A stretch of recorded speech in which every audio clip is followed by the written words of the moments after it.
The protagonist of the show is a peculiar girl named Wednesday Addams. Despite being only 13, the little girl barely shows any emotions and has a weird obsession with death. She is also infamous for wearing black and white gothic clothing, which everyone finds strange. In the first scene, Wednesday arrives at her high school with a creepy look on her face. Inside her locker, she finds her brother Pugsley bound with an apple in his mouth. As she shoves him out, suddenly, Wednesday has a vision wherein she sees who tortured her brother. Here, we get to know that she is not a normal child. Wednesday has the ability to see someone's past as well as their future just by touching them. Once she finds out that a group of bullies from the swim team are behind this, she walks into the swimming room with 2 bags full of piranhas. Then she casually unleashes the bloodthirsty piranhas in the pool. As the bullies swim for their lives in horror, Wednesday makes it clear that nobody picks on her brother except her. Cut to the next scene. We are introduced to Wednesday's parents, Morticia and Gomez. The two are fed up with their daughter's shenanigans and have decided to send her to the prestigious Nevermore Academy. It turns out that all students in this academy have supernatural abilities, and they are taught lessons on how to control them. Morticia and Gomez are also alumni of the same academy, which indicates that they too have superpowers. Meanwhile, a hiker embarks on a solo journey through the woods near the Nevermore Academy. Unfortunately, after just a few minutes, an unknown creature attacks him and finishes him off. The local sheriff finds the mutilated body later and begins surveying the area. Surprisingly, we learn that this grisly murder isn't the first of its kind. There have been numerous similar incidents as of late. Next, Wednesday arrives at the academy and meets Principal Larissa Weems, who seamlessly runs Nevermore. She introduces her to her roommate Enid, a werewolf, who's the polar opposite of Wednesday in every way imaginable. Enid is a down-to-earth girl with vibrantly colored decorations on her side of the room, while Wednesday loves all things black and goth. Later, Enid gives Wednesday a grand tour of the academy while pointing out the main school groups: Fangs, Furs, Stoners, and Scales. Fangs are vampires, Furs are werewolves, Stoners are potheads,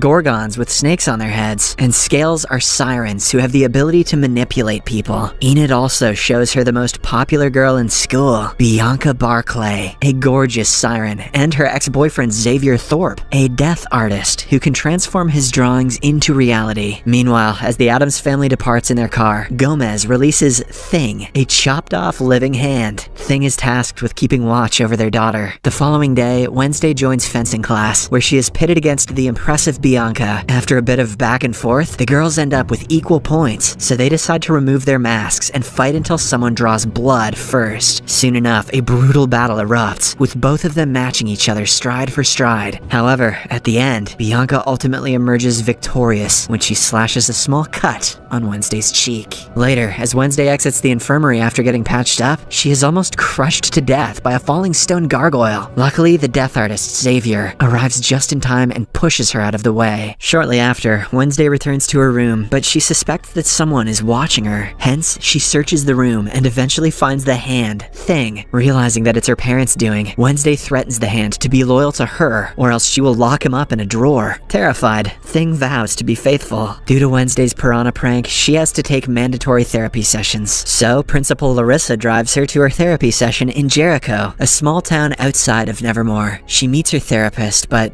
doesn't open up about anything. Instead, Wednesday has another idea in mind. She excuses herself to the restroom and escapes through the window. Once outside, she accidentally stumbles into a man. Suddenly, she sees a vision where she witnesses the man's death. Terrified, Wednesday goes to a nearby coffee shop. There, she encounters the sheriff's son, Tyler, who's also a barista. Tyler's experiencing some mechanical difficulties with his espresso machine. The directions are inexplicably in Italian, but thankfully, Wednesday can read Italian. She fixes the device effortlessly, and in return, asks for a lift to the nearest bus stop. But before Tyler can reply, suddenly, a trio of bullies wearing pilgrim costumes arrive at the store and taunt her. Wednesday tries ignoring them, but when she can't take it any longer, she fights back and easily smacks them down. After a while, Principal Larissa arrives at the store with the sheriff and notices the carnage. Enraged, she berates Wednesday before driving her away from the town. On their way back to the academy, they pass a terrible car wreck. The victim is the same man who Wednesday saw in her vision earlier. Later that night, she plays a haunting song on her cello in the dorm balcony. It's a full moon, and several werewolves can be heard howling in the background. However, Enid, who is a werewolf herself, reveals that she's not joining them because she cannot transform herself. Meanwhile, Thing pops by Tyler's room and asks him to call Wednesday. Although terrified, he obliges, and the two start video chatting. Wednesday asks Tyler to meet her at the Harvest Fair the following day, claiming that it will be fun. However, in reality, she just wants to escape the academy.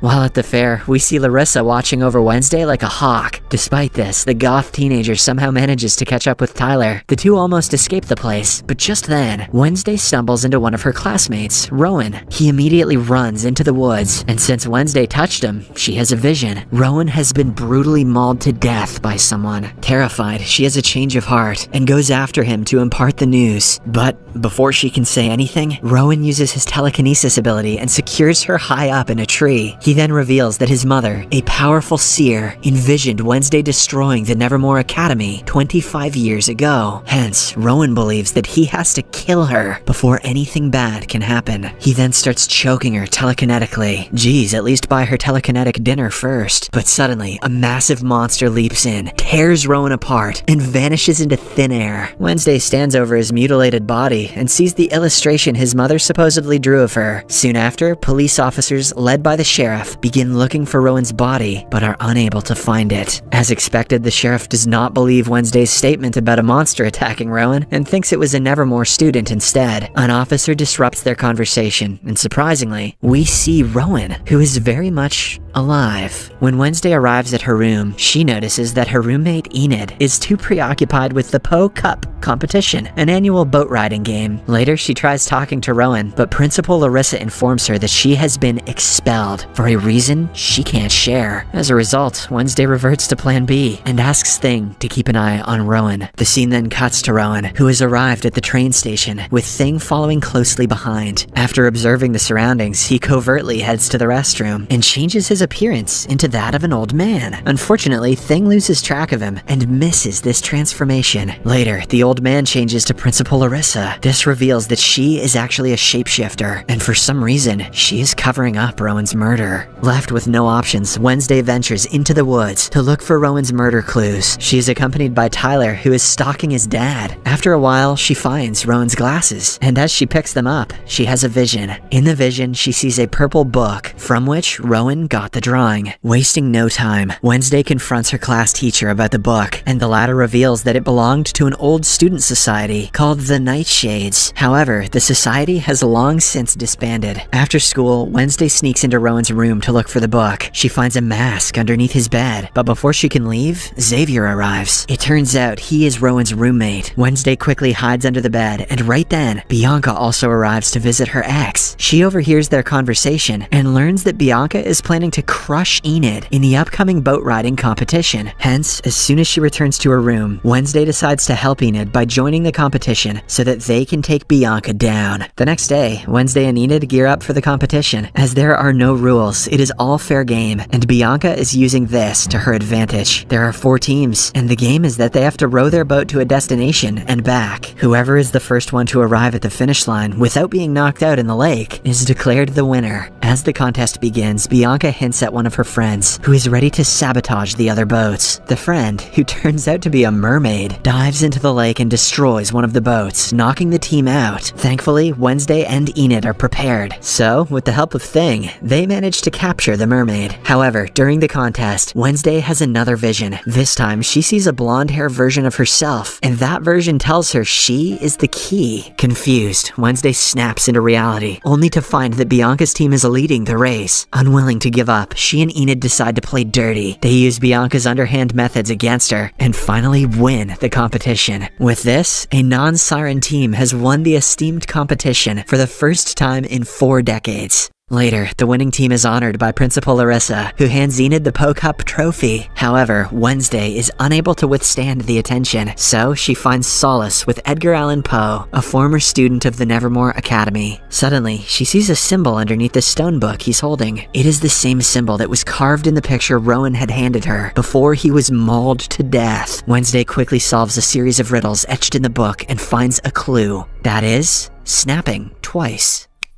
When she snaps twice, suddenly, a secret corridor opens, revealing a hidden chamber. If this academy had a beat poetry club, this portal would not be a secret. There, Wednesday successfully finds Rowan's book, from which he had torn the picture. She puts the book in her backpack, but before she can go further, someone thrusts a black sack over her head. Shortly after, when the sack is taken off, she finds herself surrounded by Bianca, Xavier, and a few more students who are members of the Nightshades Club. Turns out, although the group was previously disbanded, Principal Larissa reinstated it secretly. Xavier urges Wednesday to join their group, but she straight away refuses and walks away. In the next scene, we see Principal Larissa announcing the annual outreach day, where the Nevermore students will have to mingle with normal people, also known as normies, by working alongside them at their establishments. Once they arrive in town, Wednesday tells Xavier that his roommate might have been murdered. The latter doesn't think Rowan is dead because he was only expelled. Despite this, Wednesday shows him the picture Rowan's mother drew. Xavier takes a close look at it and reveals that the man in the picture is actually the founder of Jericho, Joseph Crackstone. A while later, Wednesday decides to volunteer in the Pilgrim World, the place that holds Jericho's history. There, she meets Eugene, a young boy she had befriended in the beekeeping club. The two immediately get to talking and start observing the surroundings. Soon, the students are approached by Miss Arlene, the caretaker of the Pilgrim World. She gives them a tour and talks about some of Joseph Crackstone's beloved artifacts. Wednesday asks more about the artifacts and learns that they have original farm tools, tableware, and even the family chamber pot. Ew, she wants to work there, but can't because it's being renovated. Instead, they're all going to work at the Ye Olde Fudgery to distribute fudge and cakes to the local tourists. Later, Wednesday, with the assistance of Eugene, sneaks into the Crackstone family chamber. She finds a painting of the old meeting house, which includes the girl from her vision. Shortly after, she also finds the book that the girl was carrying. However, when Wednesday notices that the pages are blank, she suspects it is a fake. Just then, the caretaker Arlene arrives and catches her. Wednesday asks about the original book, and Arlene hesitantly reveals that it was stolen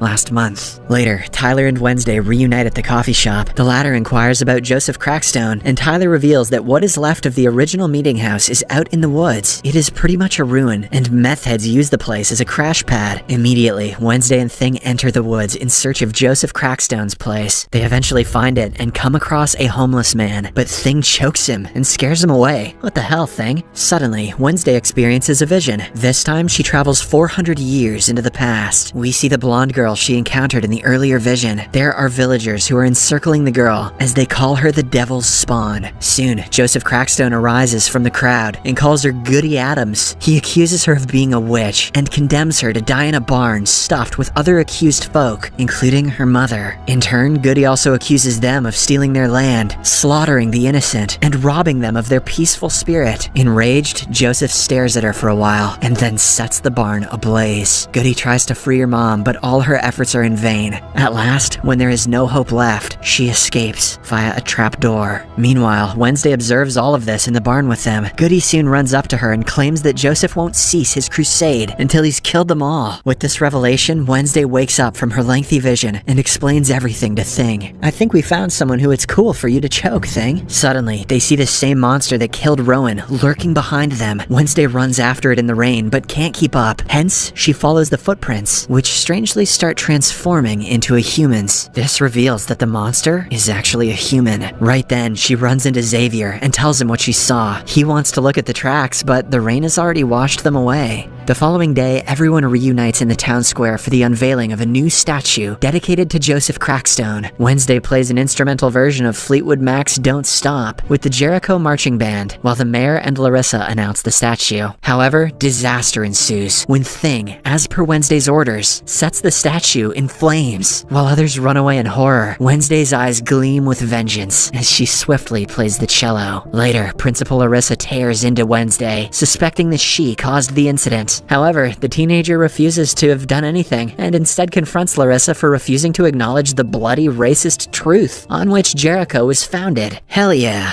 That night, the homeless man from earlier is being attacked by the monster, and his camera begins taking pictures of the incident. Moments later, the sheriff and his crew arrive at the forest ruins and find the homeless man dead. They discover footage on his camera that may reveal the culprit's face. After developing the photos, the sheriff looks upon the face of the killer, a monster born from nightmares.